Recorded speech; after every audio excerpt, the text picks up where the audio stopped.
എല്ലാവർക്കും സുഖമാണെന്ന് വിശ്വസിക്കുന്നു. ഡെയിലി അപ്ഡേറ്റിലേക്ക് എല്ലാ ആളുകൾക്കും സ്വാഗതം. നാളെ ഓഗസ്റ്റ് 23-ാം തീയതിയും തുറന്നുള്ള ദിവസങ്ങളിലും നിങ്ങൾ ശ്രദ്ധിക്കേണ്ട വളരെ പ്രധാനപ്പെട്ട കാര്യങ്ങളാണ് ഈ ഒരു വീഡിയോയിൽ വ്യക്തമാക്കുന്നത്.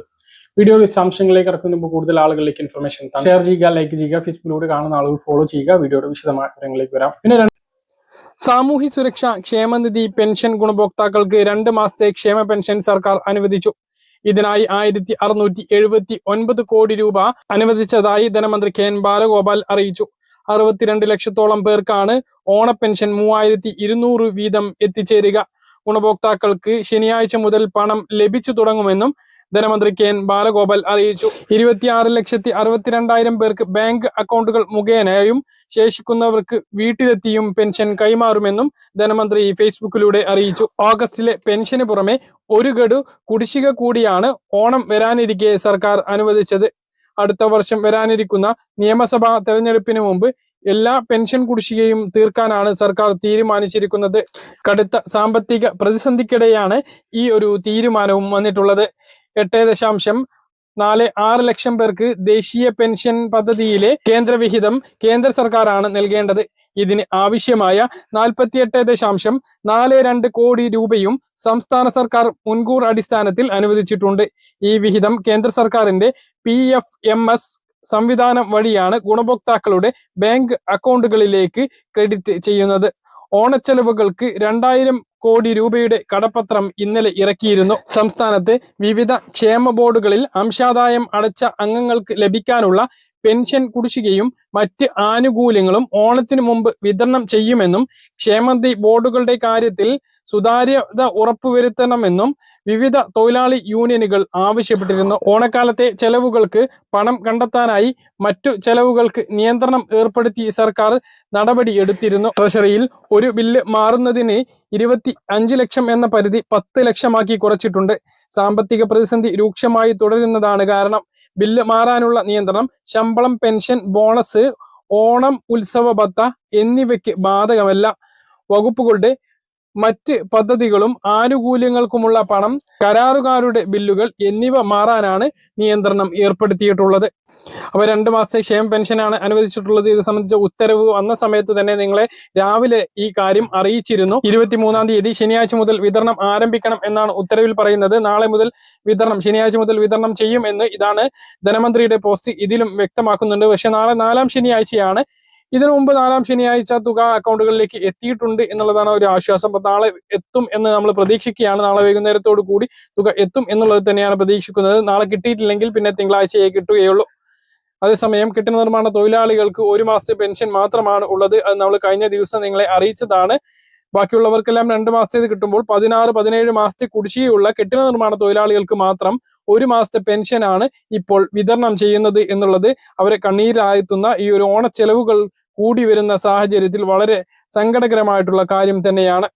വളരെ പ്രധാനപ്പെട്ട മറ്റൊരു അറിയിപ്പ്, 10 വർഷം പൂർത്തിയായ ബാങ്ക് അക്കൗണ്ടുകളുടെ KYC പുതുക്കണമെന്നും അല്ലാത്ത പക്ഷം ബാങ്ക് സേവനങ്ങൾ തടസ്സപ്പെടുമെന്നും സംസ്ഥാന ബാങ്കേഴ്സ് സമിതി SLBC കൺവീനർ KS പ്രദീപ് വാർത്താ സമ്മേളനത്തിൽ പറഞ്ഞു. 57 ലക്ഷം അക്കൗണ്ടുകളിൽ KYC കാലാവധി കഴിഞ്ഞവയായി കേരളത്തിൽ ഉണ്ട് എന്നാണ് കണക്ക്. സംസ്ഥാനത്തെ ആകെ ബാങ്ക് അക്കൗണ്ടുകളുടെ 20% വരും ഇത്. KYC പുതുക്കാത്തവരുടെ ബാങ്കിംഗ് സേവനങ്ങൾ ഇതിനകം മുടങ്ങിയിട്ടുണ്ടാകും എന്നും അദ്ദേഹം വ്യക്തമാക്കിയിട്ടുണ്ട്. 2014-15 കാലയളവിൽ വിവിധ സബ്സിഡികൾ മറ്റു ആനുകൂല്യങ്ങൾക്കുമായി സീറോ ബാലൻസ് സ്വഭാവത്തിൽ എടുത്ത പ്രധാനമന്ത്രി ജൻധൻ അക്കൗണ്ടുകളാണ് KYC പുതുക്കലിന് പിന്നിൽ. 57 ലക്ഷം അക്കൗണ്ടുകളിൽ 90% ഈ ഇനത്തിൽ ഉള്ളവയാണ്. നടപടികൾ പൂർത്തിയാക്കിയില്ല എങ്കിൽ സബ്സിഡിയും സംസ്ഥാന കേന്ദ്ര ആനുകൂല്യങ്ങൾ എത്തുന്ന തുകയടക്കം പിൻവലിക്കാനാകില്ല. ചെക്കുകൾ മടങ്ങുന്നതിനും ഇടയാക്കും. പെൻഷൻ ഉൾപ്പെടെയുള്ള ആനുകൂല്യങ്ങളും മുടങ്ങിയേക്കാം. ബാങ്കുകളിലെത്തി photo, Aadhaar card, PAN card എന്നിവ നൽകിയാണ് KYC പുതുക്കേണ്ടത്. അക്കൗണ്ട് ഉടമകളെ ബോധവൽക്കരിക്കുന്നതിന് പഞ്ചായത്ത് തലത്തിൽ ക്യാമ്പ് ആരംഭിച്ചിട്ടുണ്ട്. സംസ്ഥാനത്ത് ബാങ്ക് അക്കൗണ്ട് ഇല്ലാത്ത 4% പേർ ഇപ്പോഴും ഉണ്ട്. നോമിനിയുടെ പേരില്ലെങ്കിൽ നിക്ഷേപകൻ മരിച്ചാൽ പണം തിരിച്ചു നൽകുന്നത് ബുദ്ധിമുട്ടാകും. ഇത്തരം തുക 10 വർഷത്തിന് ശേഷം റിസർവ് ബാങ്കിന് കൈമാറും. രാജ്യത്ത് അവകാശികളില്ലാത്ത 67,000 കോടി രൂപ നിക്ഷേപം ഉണ്ട് എന്നാണ് കണക്ക് എന്നും അദ്ദേഹം വ്യക്തമാക്കിയിട്ടുണ്ട്. അപ്പോൾ വളരെ പ്രധാനപ്പെട്ട അറിയിപ്പാണ്. KYC പൂർത്തിയാക്കാത്ത അക്കൗണ്ടുകളുടെ KYC പൂർത്തിയാക്കുക. നോമിനികളെ ചേർത്തിട്ടില്ല എങ്കിൽ 4 നോമിനികളെ വരെ അക്കൗണ്ടുകളിൽ ചേർക്കണം, അത് നിർബന്ധമാണ്. അതുപോലെ വാടക അക്കൗണ്ടുകളുടെ കാര്യത്തിൽ ജാഗ്രത വേണം എന്നും അദ്ദേഹം വ്യക്തമാക്കിയിട്ടുണ്ട്. വിദ്യാർത്ഥികളെയും യുവാക്കളെയും ഉപയോഗിച്ച് വാടക അക്കൗണ്ട് എടുത്ത് തട്ടിപ്പുകൾ വർദ്ധിക്കുന്നതായി റിസർവ് ബാങ്ക് വ്യക്തമാക്കിയിട്ടുണ്ട്. ഇത്തരം മ്യൂൾ അക്കൗണ്ടുകളുടെ ഹോട്ട്സ്പോട്ടായി കേരളം മാറുന്നതായാണ് ലഭിക്കുന്ന വിവരങ്ങൾ. സംസ്ഥാനതല ബാങ്കേഴ്സ് സമിതി കൺവീനർ KS പ്രദീപ് വാർത്താ സമ്മേളനത്തിൽ ഇതിൽ ജാഗ്രത പാലിക്കണമെന്നും അറിയിച്ചിട്ടുണ്ട്. 5,000 രൂപയോ 10,000 രൂപയോ വിദ്യാർത്ഥികൾക്കും യുവാക്കൾക്കും നൽകി ബാങ്ക് അക്കൗണ്ട് എടുക്കാൻ ബാങ്കിലേക്ക് അയക്കും. തട്ടിപ്പ് നടത്താൻ ഉദ്ദേശിക്കുന്ന ആൾ ബാങ്കിലേക്ക് പോകില്ല. അക്കൗണ്ടിൽ ചേർക്കുന്ന ഫോൺ നമ്പറും തട്ടിപ്പുകാരുടേതാകും. പാസ്ബുക്കും മറ്റു രേഖകളുമെല്ലാം അവർ വാങ്ങുകയും ചെയ്യും. ഈ അക്കൗണ്ട് വഴി തുക വന്നു പോകുന്നതൊന്നും അക്കൗണ്ട് ഉടമ അറിയുക പോലും ഇല്ല. പിന്നീട് ആദായനികുതി വകുപ്പും CBIയും അന്വേഷണത്തിന് വരുമ്പോഴാണ് അക്കൗണ്ട് ഉടമ സംഭവം അറിയുക.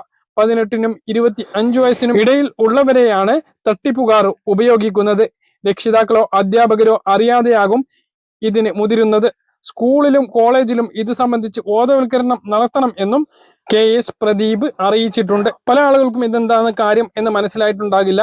വിവിധ തരത്തിലുള്ള ഓൺലൈൻ തട്ടിപ്പുകളിലൂടെ പണം നഷ്ടമാകുന്നത് നിങ്ങൾ കേട്ടിട്ടുണ്ടാകും. ഇത്തരം ഓൺലൈൻ തട്ടിപ്പുകളിലൂടെ തട്ടിപ്പുകാർ തട്ടിയെടുക്കുന്ന തുക ഇത്തരം ഫേക്ക് അക്കൗണ്ടുകളിലൂടെയാണ് മാറ്റിയെടുക്കുന്നത്. വിദ്യാർത്ഥികളെയും യുവാക്കളെയും കേന്ദ്രീകരിച്ച് അക്കൗണ്ട് തുടങ്ങിപ്പിക്കുകയും അവർക്ക് ചെറിയൊരു തുക നൽകുകയും ചെയ്യും.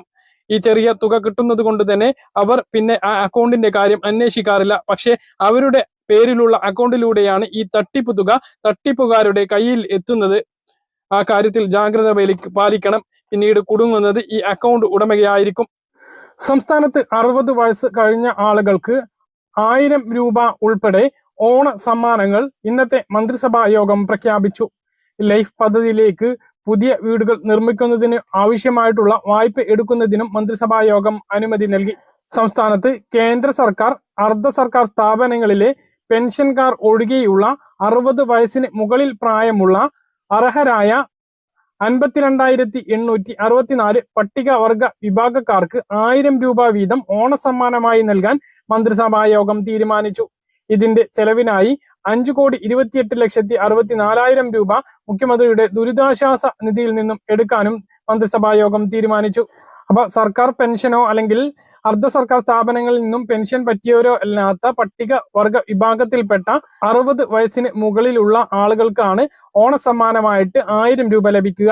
ക്ഷേമ പെൻഷൻ ലഭിക്കുന്നവർക്കും ഈ ഒരു സഹായം ലഭിക്കുന്നതാണ്. അതുപോലെ കേരളത്തിലെ പൊതുമേഖല സ്ഥാപനങ്ങളിലെ ജീവനക്കാർക്ക് 2024-25 സാമ്പത്തിക വർഷത്തെ ബോണസ് നൽകുന്നത് സംബന്ധിച്ച് മാർഗനിർദ്ദേശം പുറപ്പെടുവിക്കാനും മന്ത്രിസഭാ യോഗം തീരുമാനിച്ചു.